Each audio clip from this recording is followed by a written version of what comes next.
নির্বাচনী ডামাডোলের মধ্যে জাল টাকার বিস্তার নিয়ে চিন্তা, মূল্যস্ফীতির লাগাম টেনে অর্থনীতিতে গতি আনার চেষ্টাও ব্যর্থ হওয়ার শঙ্কা, নজরদারি বাড়ানোর তাগিদ। ডিলার ডিস্ট্রিবিউটারের কাছ থেকে গ্যাস কিনতে পারছি না। 400 টাকা সরকারি রেট, এখন বর্তমানে 2500 টাকা আমরা গ্যাস পাচ্ছি না। এখন কেন এত দাম বাড়তেছে? এখন এটা দেখার তো কেউ না। রান্নাঘর থেকে ফিলিং স্টেশন, মিলছে না চাহিদার অর্ধেক এলপিজিও। ঋণপত্র খোলা ও আমদানি জটিলতায় নজিরবিহীন সংকট। আগামী সপ্তাহ থেকে পরিস্থিতি স্বাভাবিক হওয়ার আশা। নানা বিশ্লেষণের মধ্যেও বিদেশি বিনিয়োগে ইতিবাচক ধারা। জুলাই সেপ্টেম্বর প্রান্তিকে নিট এফডিআই 31 কোটি 51 লাখ ডলার। বছর ব্যবধানে প্রবৃদ্ধি 202%। দিনাজপুরে ঊর্ধ্বমুখী চালের বাজার 3 দিনে কেজিতে বেড়েছে 2 থেকে 3 টাকা। বাড়তি ব্যয়ের চাপে ভোক্তা, সরবরাহ ঘাট থেকে দুষছেন বিক্রেতারা। এবং ভারতের 11 বিমানবন্দর লিজ নিতে আগ্রহী আদানি। 5 বছরে অবকাঠামো খাতে $11 বিলিয়ন বিনিয়োগের পরিকল্পনা। চালু হচ্ছে গ্রুপের উদ্যোগে নির্মিত বিমানবন্দর।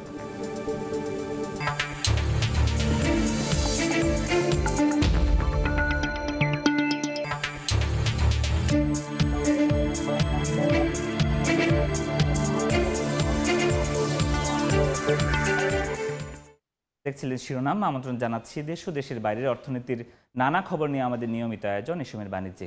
আপনাদের সঙ্গে আছি আমি ফরহাদুর রহমান। একদিকে নির্বাচনের ব্যস্ততা, অন্যদিকে জাল টাকার কালো হাত পড়েছে গ্রামগঞ্জ থেকে বন্দরে। এ অবস্থায় ভোগান্তি ও ঝুঁকি এড়াতে একদিকে ডিজিটাল লেনদেনে উৎসাহিত করছে বাংলাদেশ ব্যাংক, অন্যদিকে এমএফএস এ নজরদারি বাড়ানোর তাগিদ আইন শৃঙ্খলা বাহিনীর। তবে শুধু সীমান্ত নয়, দেশের অভ্যন্তরেও নজরদারি না বাড়ালে দীর্ঘমেয়াদে ক্ষতির শঙ্কা অর্থনীতি বিশ্লেষকদের। তেলিয়া সুলতানার রিপোর্ট। গত 23 ডিসেম্বর ভারতের পশ্চিমবঙ্গের উত্তর দিনাজপুরের হোমতাবাদ থেকে বাংলাদেশি 2 টাকার 60,000 নতুন নোট উদ্ধার করে দেশটির কাস্টমস বিভাগ। অক্টোবরে চট্টগ্রামে 20 কোটি টাকা ও মৌলভীবাজারের কুলাউড়া থেকে 1 কোটি টাকার জাল টাকা ছাড়াও ডলার, ইউরো সহ বিপুল পরিমাণ বৈদেশিক জাল মুদ্রা আটক হয়। সম্প্রতি যশোরের কেশবপুর থেকে উদ্ধার করা হয় জাল টাকা। শেরপুরের পোস্ট অফিস থেকেও গ্রাহককে জাল টাকা সরবরাহের ঘটনা ঘটে। ফলে গ্রামে গঞ্জে ছড়িয়ে পড়া জাল টাকা এবার জাতীয় অর্থনীতিতেও মাথা ব্যথার কারণ। 2 লক্ষ কোটি টাকা যদি দেশের ভিতরে প্রবেশ করতে হয়, যদি কেউ চায় যে সামনে নির্বাচনকে কেন্দ্র করে একটা অস্থিতিশীল অবস্থা তৈরি করা, সেক্ষেত্রে আমি নোট ছাড়লাম, কিন্তু আমি আবার সেই নোটটা দিলাম জাল নোট। দুইটা অপকর্ম আমি একসাথে সাধিত করলাম। আমরা বড় ধরনের একটা মিটিং করেছিলাম, আপনারা জানেন, ডিজিএফআই, এনএসআই, সিআইডি সবাইকে নিয়ে। এদিকে গত 23 ডিসেম্বর ভোটারদের কেন্দ্রে আসা বন্ধে টাকা ছড়ানো হতে পারে বলে আশঙ্কা করে নির্বাচন কমিশনকে জানায় মাঠ প্রশাসন পুলিশ। এছাড়া ভোটের আগে মোবাইল ফিনান্সিয়াল সার্ভিসে অবৈধ লেনদেন ঠেকাতে কঠোর নজরদারির সুপারিশ করে আইনশৃঙ্খলা বাহিনী। মোবাইল ফিনান্সিয়াল সার্ভিস ঝুঁকি না, কারণ এটা তো আমাদের একটা প্রচলিত ট্রানজাকশনের একটা মিডিয়া। তারপরে যদি মনে করেন সন্দেহজনক লেনদেনের বিষয় থাকে, সেক্ষেত্রে যদি নির্বাচনের সাথে কোনো বিস্তারের থাকে, সেটা তো যাচাই করার সুযোগ আইন শৃঙ্খলা বাহিনীর রয়েছে। বিশ্লেষকদের মতে সবার দৃষ্টি নির্বাচনের দিকে, ফলে শুধু সীমান্তে নয়, জাল টাকা ধরায় অভ্যন্তরেও নজরদারি বাড়াতে হবে। যেহেতু আমরা দীর্ঘ সময় পরে অনেক প্রভাবশালী লোকজনকে বাংলাদেশ থেকে বিতাড়িত হতে দেখেছি, তারা কিন্তু বসে নেই। তারা তাদের জায়গা থেকে সম্পূর্ণভাবে চেষ্টা করবে, যে কোনো জায়গায় হোক একটা যদি ইনস্ট্যাবিলিটি করতে পারে, দিন শেষে কিন্তু এটা তাদের সাকসেস। একটা জিনিস দেখার জন্য কিন্তু আলাদা আলাদা কিন্তু ইউনিট আমাদের সরকারের আছে। লিড টাইম বাংলাদেশে যে এটা অনেক বেশি সময় লেগে যায়, সেটা কীভাবে কমানো যায়, প্রভাব পড়ার আগেই যদি আমরা ডিটেক্ট করে ফেলতে পারি। জাল টাকার ভোগান্তি কমাতে, ক্ষতি এড়াতে বড় অঙ্কের অর্থ ডিজিটালে লেনদেনের পরামর্শ বাংলাদেশ ব্যাংকের। তেলিয়া সুলতানা, সময় সংবাদ, ঢাকা। দর্শক, প্রতিবেদনটি দেখলাম। এ বিষয়ে আলোচনার জন্য আমাদের সঙ্গে ভার্চুয়ালি যুক্ত হয়েছেন সুপ্রিম কোর্টের আইনজীবী, অর্থনীতি বিশ্লেষক ব্যারিস্টার সৈয়দ মাহসিব হোসেন। জনাব মাহসিব হোসেন, এই সময়ের বাণিজ্যে আপনাকে স্বাগত। ধন্যবাদ আমাকে আমন্ত্রণ করার জন্য। আমরা প্রতিবেদনও দেখছিলাম, আসলে নির্বাচনের আগে গ্রামগঞ্জ থেকে সারা দেশেই জাল টাকার একটা ছড়াছড়ি দেখা যাচ্ছে। আপনার কাছে কি মনে হয় এই প্রবণতাটি কেন আসলে আমাদের মাঝে ছড়িয়ে পড়েছে? দেখেন, সুন্দর একটা ডিসকাশন, সুন্দর টপিক। দেখেন, জাল টাকার প্রবণতাটা এটা আজকের থেকে, এটা সবসময় থেকে। কারণ দেখা গেছে যে এটা হচ্ছে কি একটা এমন একটা ফান্ডে টাকাটা খরচ হয়, যেটা আসলে রেগুলেটেড না। তো দেখা গেছে হচ্ছে গিয়ে অনেকজনকে ভোটারদেরকে আপনার আশ্রিত করার জন্য তাদেরকে, যাতে করে তারা যেন এই পার্টিকুলার পলিটিক্যাল পার্টিকে অথবা পলিটিক্যাল ক্যান্ডিডেটকে যেন ভোট দেয়, তার জন্য অনেকে দেখা গেছে হচ্ছে গিয়ে তারা এটাকে মোর উইলিংলি এটাকে ইউজ করতে থাকে। আমার কাছে যেটা সমস্যা যেটা মনে হয় সেটা হচ্ছে এখানে যে এই জায়গাগুলোতেই আসলে উচিত হচ্ছে গিয়ে অ্যান্টি কারাপশন কমিশন, বিএফআইও তাদেরকে তদারকি করার। কারণ দেখা গেল হচ্ছে গিয়ে যে এই ফান্ডটা যেটাকে ইউজ করা হচ্ছে এটা সোল পারপাস থাকে যাতে করে এখানে যারা ভোটাররা থাকে তাদেরকে আপনার ভোট দেওয়ার জন্য তাদেরকে একটা প্রবণতা ক্রিয়েট করা। আর অনেক সময় দেখা গেছে হচ্ছে কি এই বিষয়গুলোকে আনরেকগনাইজড রয়ে যায়। সবচেয়ে ভালো যদি হয় যদি এখানে যদি স্পেসিফিক একটা মোবাইল কোড থাকে, যেভাবে অপারেশন কন্ডাক্ট করে থাকে মোবাইল কোড বিভিন্ন মার্কেটে অথবা বিভিন্ন জায়গায় ভোক্তা অধিকার সংরক্ষণ অধিদপ্তর যেভাবে করে থাকে, এরকম ভাবে যদি থাকে তখন তারা যেটা দেখতে পারে সেটা হচ্ছে এখানে দুইটা জিনিস, শুধুমাত্র হচ্ছে কি জাল টাকা না, অথবা হচ্ছে অনেক সময় অবৈধ টাকা আপনার এখানে ইউজ হয়। অনেক সময় দেখতে র্যাশ অ্যামাউন্ট অফ মানি এখানে আপনার এখানে ডিপ্লয় করা হয় যাতে করে হচ্ছে কি অপোনেন্টকে যেন তারা যেন আপনার ভোটিং এই ফিল্ড থেকে যেন তারা সরিয়ে দিতে পারে। এতে হয় কি, যদি একটা মোবাইল কোড যদি সেখানে থাকে তখন তারা এই জায়গাগুলোকে তারা সুপারভাইজ করতে পারে। এক দেখতে পারে হচ্ছে গিয়ে যে এখানে ফান্ডগুলো যেটাকে দেওয়া হচ্ছে, যে টাকাগুলো এখানে স্পেন্ড করা হচ্ছে ভোট বাইং এর পারপাসের জন্য, সেটা কি আজও কি আপনার এটা কিন্তু কোনো লেজিটিমেট সোর্স থেকে আসতেছে কিনা, এক। আর সেকেন্ড হচ্ছে এই টাকাটা কি আসলে কি কারেন্সিটা কি ফেক নাকি রিয়েল, এটা বোঝার জন্য। তা আমার কাছে মনে হয় যে এই মোবাইল কোর্স গুলোকে তাড়াতাড়ি এস্টাবলিশ করে দেওয়া উচিত বিভিন্ন জায়গায়, তারা এটাকে দেখবে। আপনার Party আপনার campaign- আলোচনা থেকে এটি স্পষ্ট, জাতীয় অর্থনীতির সাথে এবং অবৈধ টাকার সাথে যেই সম্পর্ক সেটি জাল টাকার আছে। একটু যদি এই কালো টাকার ব্যাপারে সরকার বলছে যে নির্বাচনকে সামনে রেখে তারা শক্তিশালী ভূমিকা রাখবে, আপনার কাছে কি মনে হয় কি কি পদক্ষেপ নেওয়া যেতে পারে এই কালো টাকার ব্যবহার রোধে? যেটা আমি একটা জিনিস বললাম মোবাইল কোড, এটা একটা। সেকেন্ড হচ্ছে কি অনেক পলিটিক্যাল পার্টি অথবা অনেক ক্যান্ডিডেটসরা তারা স্বতন্ত্র হিসেবে ইলেকশন করছে, অথবা নিউলি ফর্ম পলিটিক্যাল পার্টি, তারা বলছে তাদেরকে ডোনেশন দিচ্ছে বিভিন্ন মহল থেকে, বিভিন্ন মানুষজন তাদেরকে ডোনেশন। এই ডোনেশনস গুলি তারা যখন বলছে যে আমি এত টাকা ডোনেশনের মাধ্যমে পেয়েছি, এই ডোনেশন গুলি কোন ফান্ড থেকে আসতেছে এটা যেন অ্যাক্সেসেবল ট্র্যাকেবল ব্যাংক অ্যাকাউন্ট জন্যই হয়, তার সেটাকে মনিটর করার জন্য কিন্তু বিএফআইও কিন্তু এটাকে দেখতে পারে। অ্যাপার্ট ফ্রম দ্যাট বিএফআইও কিন্তু এটাও দেখতে পারে যদি কোথাও দেখা যাচ্ছে কোনো সিগনিফিকেন্ট অ্যামাউন্ট অফ মানি আজকে ড্র করা হচ্ছে কোনো একটা ব্রাঞ্চে, দেখা গেছে কথা কোনো একটা ইউনিয়নের একটা ছোট একটা ব্রাঞ্চ, সেখানে দেখা গেছে কখনোই 10 লাখ টাকার বেশি সারাদিনে হয় না, হঠাৎ করে সেখান থেকে 30 লাখ টাকা ড্র হচ্ছে প্রতিদিন। সেটা কিন্তু আসলে কিন্তু ইনভেস্টিগেট করা দরকার যে হঠাৎ করে কি এরকম পারপাস হয়ে গেল সেই ব্রাঞ্চে 30 লাখ টাকা ড্র হচ্ছে, হয়তো 2-3টা অ্যাকাউন্টের মাধ্যমে হচ্ছে, এটা 6 মাসের মধ্যে দেখা যাচ্ছে হচ্ছে না, তখন এটা কিন্তু ইন্ডিকেট করে something is there going on. শুধুমাত্র ইলেকশনও না, যে কোনো পারপাসে হতে পারে। তা আমার মনে হয় এখানে বিএফআইও এটাকে ইনভেস্টিগেট করা উচিত, রেগুলার বেসিসে মনিটর করা উচিত। অ্যান্টি কারাপশন কমিশন একটা বড় একটা রোল প্লে করে, কারণ তাদেরও এখানে হচ্ছে গিয়ে অনেক তাদের অ্যাক্সেস থাকে অনেকগুলি উইং এর সাথে, তারা এটাকে দেখতে পারে। শুধুমাত্র ল এনফোর্সমেন্ট এজেন্সি পুলিশের উপর ডিপেন্ডেন্সিটা আমার মনে হয় যে ঠিক হবে না। এখানে একটা আলাদা করে একটা টাস্ক ফোর্স হয়ে যদি একটা মোবাইল কোর্টের মাধ্যমে যদি এটাকে যদি দেখা হয়, তাহলে যেটা হবে একজন এক্সিকিউটিভ ম্যাজিস্ট্রেট রেগুলার বেসিস সেটা তদারকিতে থাকবে। উনি যখনই দেখবে যে এখানে একটা ভোট বাইং এর পারপাসের জন্য একটা বড় একটা অ্যামাউন্ট স্পেন্ড করা হচ্ছে প্রসপেক্টিভ ভোটারদেরকে আপনার আকৃষ্ট করার জন্য, তখন সে এখানে একটা ফাইন ইম্পোজ করতে পারে। এছাড়াও যদি উনি দেখে যে না এখানে আপনার ফ্রড আপনার ওই ব্যাংক কারেন্সি এটা কারেন্সি ইউজ করা হচ্ছে, সেখানে তো রেগুলার অফেন্স তো হচ্ছেই।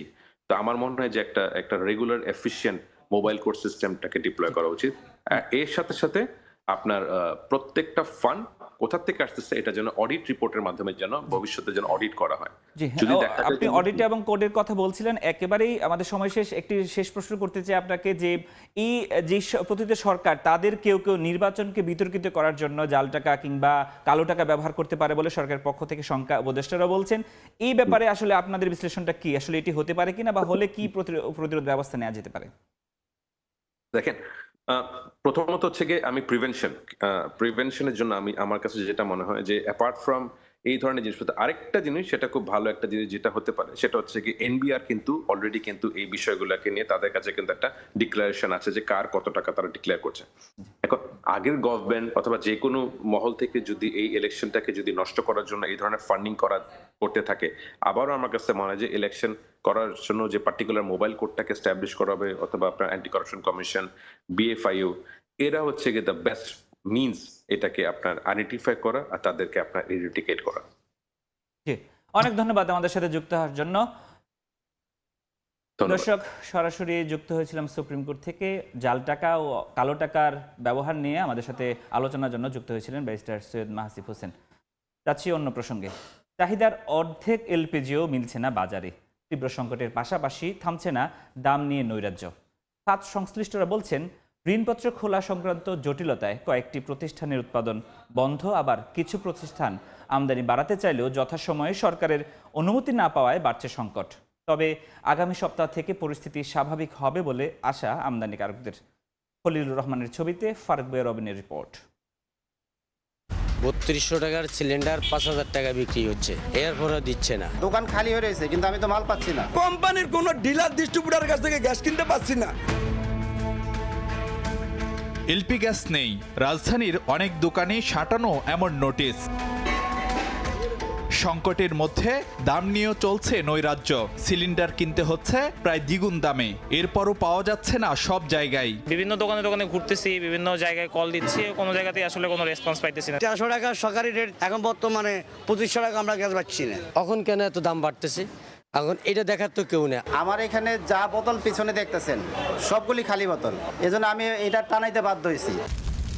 কেবল বাসাবাড়িতে রান্নাবান্নাই নয়, সংকটের প্রভাব এলপিজি বা অটোগ্যাস নির্ভর পরিবহন খাতেও। কোনো স্টেশন বন্ধ, আবার কোনোটিতে যানবাহনের দীর্ঘ সারি। 1 ঘন্টা ধরে ঘুরতেছি, এলপিজির দাম বাড়ানোর পর থেকে এরকম চলতেছে। দোকানে যেন আগে লাইন থেকে আউট করে দেয়, মানে ব্যারিকেড দিয়ে রাখছে, কোনো গ্যাস নাই, বন্ধ। দেশে এলপি গ্যাসের মাসিক চাহিদা ধরা হয় 1,20,000 থেকে 1.5 লাখ মেট্রিক টন। ব্যবসায়ী সমিতির তথ্য মতে বর্তমানে মিলছে চাহিদার মাত্র 40% এলপি গ্যাস। 5.5 কোটি সিলিন্ডারের বিপরীতে রিফিল হচ্ছে 1.25 কোটি। আর যানবাহনে মাসিক 15,000 মেট্রিক টন চাহিদার জায়গায় পাওয়া যাচ্ছে 4 থেকে 5,000 মেট্রিক টন এলপিজি। কিন্তু নজিরবিহীন এই সংকটের নেপথ্যে কি কারণ? এলপিজি খাত সংশ্লিষ্ট সূত্রগুলো বলছে, বৈশ্বিক পরিস্থিতি, মার্কিন নিষেধাজ্ঞা থাকায় জাহাজ সংকট, ঋণপত্র খোলা সংক্রান্ত জটিলতায় বেশ কিছু কোম্পানির উৎপাদন বন্ধ, আবার কয়েকটি কোম্পানি আমদানি বাড়ানোর আবেদন করলেও জ্বালানি বিভাগ অনুমতি দিতে দেরি করায় এ পরিস্থিতি। আমাদের মোট 28টা লাইসেন্সি কোম্পানি ছিল এলপিজিতে। এর ভিতরে 7-8টা কোম্পানি ইম্পোর্ট করতে পারতো রেগুলারলি, আর বাকি 20টার উপরে কোম্পানি ইম্পোর্ট করতে পারতো না। ফলে এখানে একটা চ্যালেঞ্জ ছিল। তবে এখন যদি বাংলাদেশ ব্যাংক এগিয়ে আসে, তাহলে সবাই ইম্পোর্ট করতে পারলে আমাদের কাছে সারপ্লাস এলপিজি থাকবে বলে আমার বিশ্বাস। তবে তীব্র সংকটের পরিপ্রেক্ষিতে সরকারের কিছু নীতিগত সিদ্ধান্তের ফলে আগামী সপ্তাহ থেকে পরিস্থিতি স্বাভাবিক হওয়ার আশা এলপি গ্যাস আমদানিকারকদের। দোকান ভর্তি সিলিন্ডার থাকলেও তার কোনোটিতে নেই গ্যাস, যা বলে দিচ্ছে সংকটের তীব্রতা। আর এর মাসুল দিতে হচ্ছে সাধারণ মানুষকে। পরিস্থিতি স্বাভাবিক হওয়ার বিষয়ে বিভিন্ন পক্ষ আশ্বস্ত করলেও বাস্তবতা এখনও ভিন্ন। ফারুক ভিয়া রবিন, সময় সংবাদ, ঢাকা।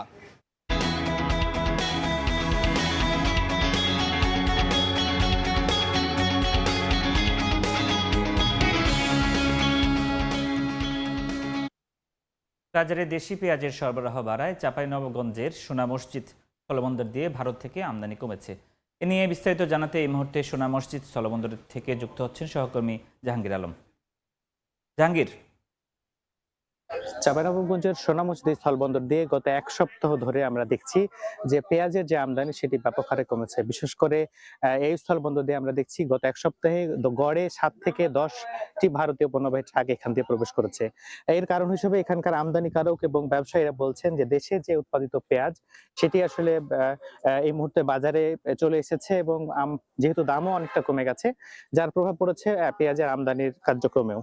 এই মুহূর্তে সোনা মসজিদ স্থলবন্দরেও আজকেও আমরা দেখেছি বেশ কিছু পেঁয়াজ পণ্যবাহী ট্রাক এখানে প্রবেশ করেছে এবং সেগুলো খালাসের যে কার্যক্রম সেটি হচ্ছে। গত 1 সপ্তাহে এই পেঁয়াজের যে আমদানি সেটি কমার পেছনে এখানকার কৃষক এবং ব্যবসায়ী এবং আমদানিকারকরা বলছেন যে দেশে উৎপাদিত পেঁয়াজের দাম এই মুহূর্তে কম রয়েছে। আজকেও আমরা দেখেছি চাঁপাইনবাবগঞ্জের বিভিন্ন বাজারে পেঁয়াজ আসলে 38 থেকে 42 টাকা কেজি দরে বিক্রি হচ্ছে। এবং যে অনেকটাই কৃষক এবং এখানকার ব্যবসায়ীরা আমদানিকারকরা বলছেন যে এটি অনেকটা ক্রেতাদের আসলে ক্রয় ক্ষমতার মধ্যে থাকার কারণেই মূলত যে পেঁয়াজের ভারতীয় যে পেঁয়াজ সেটির আমদানির প্রভাব আসলে পড়েছে, সেটি আমদানি কমেছে। এছাড়াও আমরা দেখছি সোনা মসজিদ স্থলবন্দরে গত 1 সপ্তাহ ধরে পাথর, এখানকার যে প্রধান আমদানিকারক পণ্য সেটি পাথর আসলে আমদানি বেড়েছে। এক সপ্তাহ আগেও এখান দিয়ে এই স্থলবন্দর দিয়ে 160 থেকে 170টি ভারতীয় পণ্যবাহী ট্রাক প্রবেশ করলেও গত এক সপ্তাহে আমরা দেখছি 221 গড়ে আসলে 220 থেকে 230টি ভারতীয় পণ্যবাহী ট্রাক আসলে এখানে প্রবেশ করেছে। এছাড়া আমরা দেখছি চলতি মাসের 1 তারিখ থেকে এই স্থলবন্দর দিয়ে নারিকেলের আমদানি বৃদ্ধি পেয়েছে এবং এই বছরে প্রথমবারের মতো আসলে এই সিজনে নারিকেলের আমদানি বেড়েছে। তো এই ছিল চাঁপাইনবাবগঞ্জের সোনামুজি স্থলবন্দর থেকে আমদানি রপ্তানি কার্যক্রমের সর্বশেষ। সরাসরি যুক্ত ছিলাম চাঁপাইনবাবগঞ্জের সোনা মসজিদ স্থলবন্দর থেকে। এবার জানাবো দেশের প্রধান পুঁজিবাজার ঢাকা স্টক এক্সচেঞ্জ ডিএসসির লেনদেনের খবর। সরাসরি যাচ্ছে ডিএসসির ওয়েবসাইটে। দর্শক, আজকে আমরা যেটি দেখতে পাচ্ছি যে সকাল থেকে ঊর্ধ্বমুখী, নিম্নমুখী আবার মিশ্র, এই 3 ধরনের প্রবণতার মধ্য দিয়ে কিন্তু শেয়ার বাজারে লেনদেন চলছে। এই মুহূর্তে মিশ্র প্রবণতার মধ্য দিয়ে চলছে ডিএসসি এক্স অর্থাৎ প্রধান সূচক। সেটির ক্ষেত্রে আমরা দেখতে পাচ্ছি যে পয়েন্ট কিন্তু বেড়েছে 5.42 পয়েন্ট এবং পরবর্তী যেই সূচকটি আছে অর্থাৎ সরিয়া সূচক সেটির ক্ষেত্রে পয়েন্ট বেড়েছে 0.96 পয়েন্ট এবং আর যেই সূচকটি আছে নির্বাচিত 30টি বাছাইকৃত সূচক সেটির ক্ষেত্রে আমরা দেখতে পাচ্ছি 1.50 পয়েন্ট কমেছে। অর্থাৎ এই যে মিশ্র প্রবণতা সেটির মধ্য দিয়ে কিন্তু লেনদেন চলছে এবং এই ক্ষেত্রে আমরা দেখতে পাচ্ছি এখন পর্যন্ত 107 কোটি 86 লাখ টাকার লেনদেন হয়েছে। আর এক্ষেত্রে 180টি প্রতিষ্ঠানের শেয়ারের দাম বেড়েছে, কমেছে 94টি প্রতিষ্ঠানের শেয়ার দাম আর অপরিবর্তিত রয়েছে 103টি প্রতিষ্ঠানের শেয়ারের দাম। একটু যদি জানিয়ে রাখি, এখন পর্যন্ত আসলে যারা লেনদেন করেছেন তাদের মাঝে সর্বোচ্চ পর্যায়ে কারা কারা আছেন সেক্ষেত্রে আমরা দেখতে পাচ্ছি যে মোট 5টি শীর্ষ প্রতিষ্ঠানের ক্ষেত্রে আমরা দেখতে পাচ্ছি এক্ষেত্রে সিটি ব্যাংক সবচেয়ে বেশি শেয়ার তাদের বিক্রি করেছে। তাদের প্রতিটি শেয়ার আজকে বিক্রি হয়েছে 25 টাকা এবং আর যেটি তার পরবর্তী যে পরিস্থিতি ওরিয়ন ইনফ্লুয়েন্স, ডোমিনেজ, ক্রিস্টাল স্টিলস এবং ফাইন ফুড, এই যে 3টি প্রতিষ্ঠানের শেয়ার আমরা দেখতে পাচ্ছি তারা কিন্তু এখন পর্যন্ত সবচেয়ে বেশি লেনদেন করেছে এবং তাদের প্রত্যেকেই অন্তত 4 থেকে 5 কোটি এবং 6 কোটি পর্যন্ত কিন্তু তারা এই লেনদেনটি তারা করেছে। তো এই যে মিশ্র প্রবণতা, এই মিশ্র প্রবণতার মধ্য দিয়ে কিন্তু শেয়ার বাজারের লেনদেন চলছে এবং গতকালকে যে নিম্নমুখী প্রবণতা ছিল প্রধান সূচকের এবং সেটি এখন পর্যন্ত এই অবস্থার মধ্যে চলছে। এই ছিল আমার কাছে এখন পর্যন্ত ডিএসসির সবশেষ আপডেট। নানা সমালোচনা ও ব্যবসা বাণিজ্যের পরিবেশ নিয়ে নানা বিশ্লেষণের মধ্যেই দেশে প্রত্যক্ষ বিদেশি বিনিয়োগ বাড়ছে। বাংলাদেশ ব্যাংকের হিসাবে গেল বছরের তৃতীয় প্রান্তিকে নিট বিদেশি বিনিয়োগ বেড়েছে 202%। একে ইতিবাচক হিসেবে দেখলেও দীর্ঘমেয়াদী করনীতির দুর্বলতা দূর করা সহ বিনিয়োগ বান্ধব পরিবেশ নিশ্চিতের তাগিদ দিচ্ছেন অর্থনীতি বিশ্লেষকরা। বিশ্ব অর্থনীতিতে অনিশ্চয়তা চললেও গেল বছরের তৃতীয় প্রান্তিক জুলাই সেপ্টেম্বরে বাংলাদেশের নিট বিদেশি প্রত্যক্ষ বিনিয়োগ দাঁড়িয়েছে 31 কোটি 51 লাখ ডলারে, যা আগের বছর একই সময়ে ছিল 10 কোটি 43 লাখ ডলার, অর্থাৎ বছর ব্যবধানে প্রবৃদ্ধি হয়েছে 202%। গেল জুলাই সেপ্টেম্বর প্রান্তিকে ইকুইটি বিনিয়োগ 31.69% বেড়ে 7 কোটি 68 লাখ ডলার থেকে দাঁড়িয়েছে 10 কোটি 11 লাখ ডলারে। এই সময় পুনঃবিনিয়োগকৃত আয় বা রিইনভেস্টেড আর্নিংস বেড়েছে সবচেয়ে বেশি 190.07%, যা আগের বছরের 7 কোটি 29 লাখ ডলার থেকে বেড়ে হয়েছে 21 কোটি 15 লাখ ডলার। এটা একটা সিগন্যাল দিচ্ছে যে আমাদের এক্সিস্টিং ইনভেস্টররা কমফোর্টেবল। এখানে যদিও রেগুলেটরি ব্যারিয়ার, ইনকনসিস্টেন্সিস বা কাস্টমস হ্যাসেল সহ আমদানির ক্ষেত্রে অনেক বিষয় জটিলতা রয়েছে, কিন্তু যারা এক্সিস্টিং ইনভেস্টর তারা বিষয়টাকে তারা অভ্যস্ত হয়ে গেছে। কিন্তু নতুন করে আমাদের ফরেন ডিরেক্ট আসার জন্য, নতুন ইনভেস্টরদের জন্য যেই ধরনের একটা কন্ডিউসিভ এনভায়রনমেন্ট, ইনভেস্টমেন্ট ক্লাইমেট আমাদের অফার করা দরকার, সেটা আমরা এখনো করতে পারিনি। 2025 সালের দ্বিতীয় প্রান্তিকে নিট এফডিআই ছিল 30 কোটি 33 লাখ ডলার, যা আগের বছরের একই প্রান্তিকের তুলনায় 11.4% বেশি। কামরুল হাসান সবুজ, সময় সংবাদ, ঢাকা। সূচক বন্ডের মাধ্যমে সম্মিলিত ইসলামী ব্যাংক থেকে 10,000 কোটি টাকা ঋণ নিচ্ছে সরকার। 10 বছরের জন্য 9.75% মুনাফায় এই ঋণ দেয়া হবে। কোরিয়া অ্যাডভাইজরি কমিটির সূচক ইস্যু বিষয়ক সভায় এই সিদ্ধান্ত নেওয়া হয়। সরকারি কর্মচারীদের জন্য গণপূর্ত অধিদপ্তরের 7টি আবাসন প্রকল্প ও বাংলাদেশ রেলওয়ের কিছু নির্দিষ্ট ট্রেন সেবা সূচকের ভিত্তি হিসেবে ধরা হয়েছে। বাংলাদেশ ব্যাংক জানায়, নতুন ব্যাংকের জন্য এই সুদবিহীন দীর্ঘমেয়াদী তহবিল ও নিরাপদ বিনিয়োগ হিসেবে ধরা হচ্ছে। দেখছেন এই সময়ের বাণিজ্য। 3 দিনে দিনাজপুরে চিকন ও মোটা চালের দাম কেজিতে বেড়েছে 2 থেকে 3 টাকা। বিস্তারিত জানাতে সহকর্মী গোলাম নবী দুলাল রয়েছেন বাহাদুর বাজার চালের পাইকারি মার্কেটে। সরাসরি চলে যাচ্ছি তার কাছে। দুলাল। চালের বাজার নিয়ন্ত্রণে জেলা খাদ্য অধিদপ্তর মাঝে মধ্যে অভিযান পরিচালনা করলেও কিন্তু দাম নিয়ন্ত্রণে নেই। গত কয়েকদিনে এখানে প্রতি কেজিতে চালের দাম বেড়েছে 2 থেকে 3 টাকা, যেটি খাবার চাল। আরেকটি হচ্ছে যে আপনার আতপ কাঠারি চালটা, সেটা প্রতি কেজিতে বেড়েছে 10 থেকে 12 টাকা। আমি এই মুহূর্তে বাহাদুর বাজার চালের পাইকারি মার্কেটে রয়েছি। সেখানে আমরা যে কথা বলেছিলাম যে বিশেষ করে এই ভরা মৌসুম, মানে আমন কাটা মারাই প্রায় শেষ, এই সময়ে চালের দাম বাড়ার কোনো যৌক্তিক কারণ নেই। তারপরেও দিনাজপুরের বাজারে কিন্তু প্রতিটি চাল 2 থেকে 4 টাকা বেড়েছে। আপনাকে জানিয়ে রাখি, আজকের যে বাজার সেটি হচ্ছে 28-29, সেটি 2 থেকে 3 টাকা বেড়েছে। আগে 60 টাকা, এখন 62 টাকা। মিনিকেট 70 টাকা আগে বিক্রি হতো, এখন 75 টাকা। নাজির শাড়ি 80 টাকা, এখন বিক্রি হচ্ছে 85 টাকা প্রতি কেজি। সবচেয়ে বেশি চিনি গুঁড়া যে আতপ চালটি, সেটি 130 টাকা, আগে ছিল 110 টাকা, এখন 130 টাকায় বিক্রি হচ্ছে। বিশেষ করে যে চিনি গুঁড়া চালটি, সেটি বিদেশে রপ্তানি হওয়ার কারণে তারা যারা আড়তদার যেটা জানিয়েছেন যে বাইরে যাওয়ার কারণে এই চালটির আপনার অনেক বেশি পড়েছে। এবং চালের বাজার নিয়ন্ত্রণে না রাখলে যারা ভোক্তা, বিশেষ করে নিম্ন আয়ের মানুষ, তারা কিন্তু সবচেয়ে বিপাকে পড়বে। তো আমার কাছ থেকে চালের সর্বশেষ এই ছিল। চালের বাজারে দাম জানতে সরাসরি যুক্ত ছিলাম দিনাজপুর থেকে।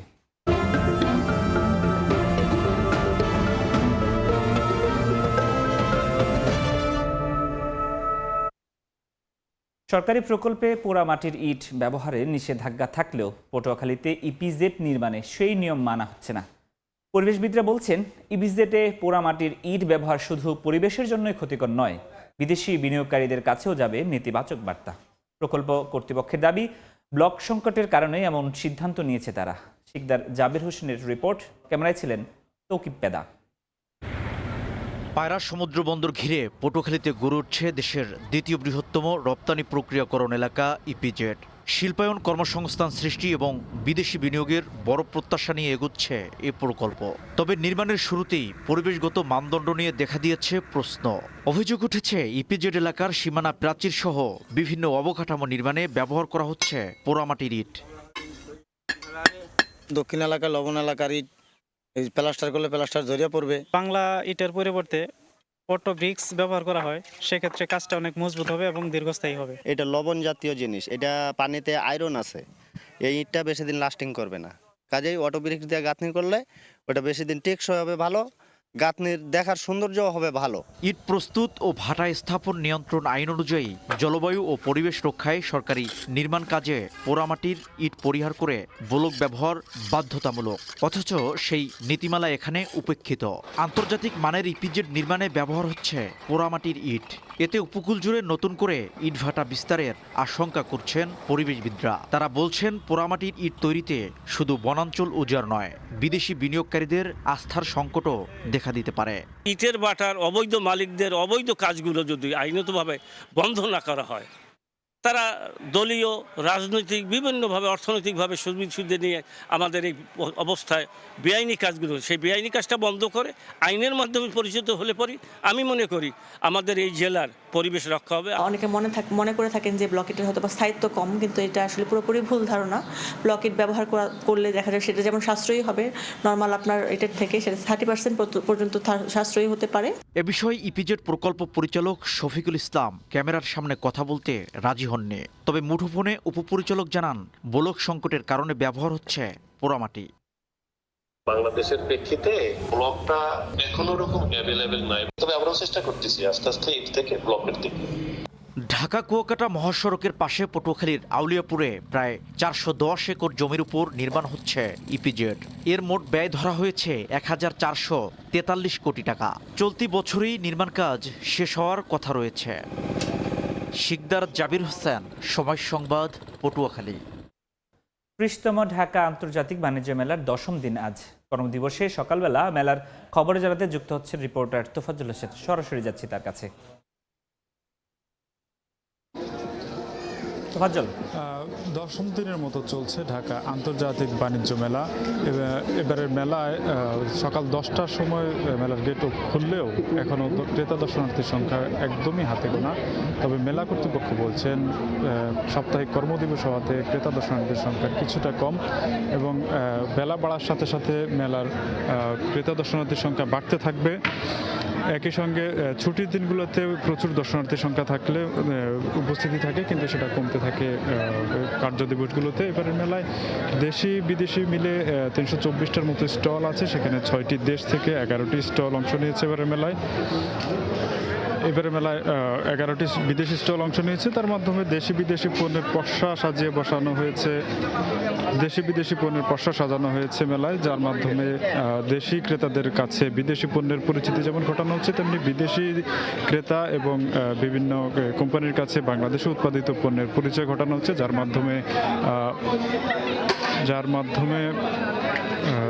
মাধ্যমে দেশের বাণিজ্য সম্প্রসারণ এবং দেশীয় পণ্যের রপ্তানি সমৃদ্ধ করার মাধ্যমে অর্থনীতিকে টেকসই করা হবে। দেশের অর্থনীতিকে টেকসই করার জন্যই আসলে প্রতি বছর এই মেলার আয়োজন করা হয়, যাতে করে দেশীয় পণ্যগুলো বিদেশিদের কাছে সহজে পরিচয় ঘটানো যায়। এই ছিল বাণিজ্য মেলা থেকে আমার কাছে সর্বশেষ। পূর্বাচল থেকে আন্তর্জাতিক বাণিজ্য মেলার খবর জানাচ্ছিলেন সহকর্মী তোফাজ্জল হোসেন।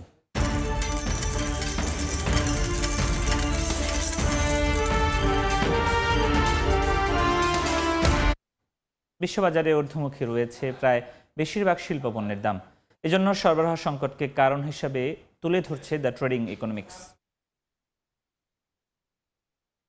বিশ্ববাজারে বাড়ছে বিভিন্ন শিল্প পণ্যের দাম। আন্তর্জাতিক বাজার বিশ্লেষণকারী মার্কিন গবেষণা প্রতিষ্ঠান দ্য ট্রেডিং ইকোনমিক্সের তথ্য, জানুয়ারির শুরু থেকেই ঊর্ধ্বগতি বিটুমিনের দামে। সোমবার পণ্যটির প্রতি মেট্রিক টনের দাম পড়ে $3,174। শিল্প খাতে চাহিদা বেড়েছে কোবাল্টের। এক সপ্তাহে 5.5% বেড়ে প্রতি মেট্রিক টন কোবাল্ট বিক্রি হচ্ছে $56,290। সরবরাহ সংকটের প্রভাব স্পষ্ট অ্যালুমিনিয়াম ও টিনের বাজারে। চীন উৎপাদন সীমিত রাখায় দাম বাড়ছে অ্যালুমিনিয়ামের। সপ্তাহ ব্যবধানে বেড়েছে 4.13%। প্রায় 4 বছরের মধ্যে সর্বোচ্চ পর্যায়ে পৌঁছেছে টিনের দাম। এক সপ্তাহে 8.27% বেড়ে বিক্রি হচ্ছে $43,750। সপ্তাহ ব্যবধানে 3.38% বেড়েছে নিকেলের দামও। পলিইথিলিনের দাম বেড়েছে 2.53%। তবে কিছুটা কমতির দিকে জিঙ্কের দাম। এক সপ্তাহে কমেছে 1.16%। জিন্নাতারা যশোয়া, সময় সংবাদ। ভারতের 11 বিমানবন্দর লিজ নিতে আগ্রহী আদানি গ্রুপ। এজন্য আগামী 5 বছরে বিমানবন্দর অবকাঠামো খাতে $11 বিলিয়ন বিনিয়োগের পরিকল্পনা প্রতিষ্ঠানটির। এদিকে চলতি মাসে চালু হচ্ছে আদানি গ্রুপের নিজেদের উদ্যোগে নির্মিত প্রথম বিমানবন্দর। 2023 সালের পর থেকে ভারতীয় এয়ারলাইন্সগুলো 1300টিরও বেশি নতুন উড়োজাহাজের অর্ডার দিয়েছে। বর্তমানে ভারতে বিমানবন্দর রয়েছে 163টি। 2047 সালের মধ্যে তা বাড়িয়ে 350 থেকে 400টি করার লক্ষ্য দেশটির। এর অংশ হিসেবে দীর্ঘমেয়াদে সরকারি মালিকানাধীন বিমানবন্দর বেসরকারি খাতে লিজ দিচ্ছে ভারত সরকার। উৎসাহ দিচ্ছে নতুন বিমানবন্দর নির্মাণেও। লিজ দেওয়ার পরিকল্পনায় থাকা 11টি বিমানবন্দরই লিজ নিতে আগ্রহী আদানি গ্রুপ। আগামী 5 বছরে বিমানবন্দর অবকাঠামো খাতে $11 বিলিয়ন বিনিয়োগের বৃহৎ পরিকল্পনার অংশ হিসেবে এই উদ্যোগ নিচ্ছে প্রতিষ্ঠানটি।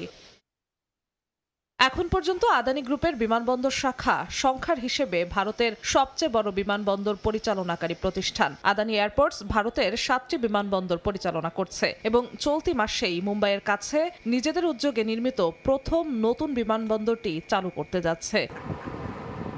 এদিকে দ্রুত বাড়ছে ভারতে বিমান চলাচল খাত। আন্তর্জাতিক বিমান পরিবহন সংস্থা IATA এর তথ্য অনুযায়ী চাহিদার কারণে 2023 সালের পর থেকে ভারতীয় এয়ারলাইন্সগুলো 1300টিরও বেশি নতুন উড়োজাহাজের অর্ডার দিয়েছে। জিন্নাতারা যশোয়া, সময় সংবাদ। এ পর্যায়ে শীর্ষ সংবাদগুলো জানিয়ে দিচ্ছি আরেকবার। নির্বাচনী ডামাডোলের মধ্যে জাল টাকার বিস্তার নিয়ে চিন্তা। মূল্যস্ফীতির লাগাম টেনে অর্থনীতিতে গতি আনার চেষ্টাও ব্যর্থ হওয়ার শঙ্কা। নজরদারি বাড়ানোর তাগিদ।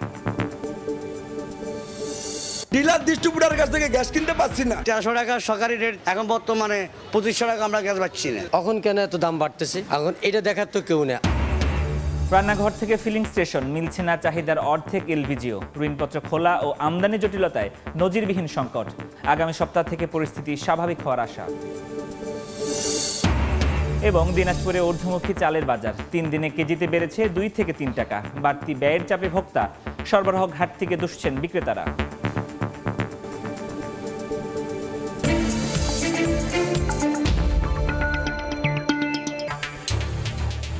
এই ছিল এ সময়ের বাণিজ্যে। দুপুর 12টার সময় সংবাদের সঙ্গে থাকবেন সহকর্মী আলিশা ইসলাম। ধন্যবাদ ফরহাদ। দুপুর 12টার সময় সংবাদ নিয়ে আসছি কিছুক্ষণ পর, সঙ্গে থাকুন সময়ের।